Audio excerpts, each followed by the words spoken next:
Dan, as drought conditions continue to spread across the region, that may have you wondering what actually constitutes a drought. First Alert Meteorologist Derek Witt explains in this Weather Word of the Week. When rain refuses to fall for weeks on end, a dry spell can gradually become a full-on drought.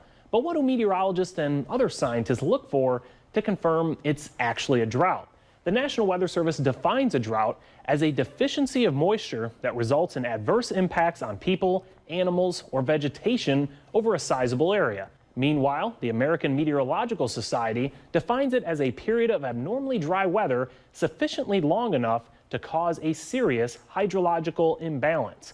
The prevailing theme is that for a drought to truly be underway, it's all about the impacts. You can break those impacts up into short-term and long-term. If a short-term drought happens in the lead up to or during the growing season, it's called an agricultural drought. However, if the drought persists for many months or years, it can become a hydrological drought. That means rivers, lakes, and the groundwater table are reduced to the point that they're impacting the general environment, which is also called an ecological drought.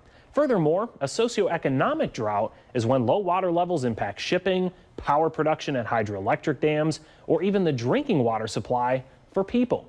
Heat waves can exacerbate droughts as increased evaporation rates suck what little moisture is left out of the soil and plants. This also leads to an increased fire risk as the dried out plants provide fuel for flames, and the low humidity makes it easy for fires to spread out of control.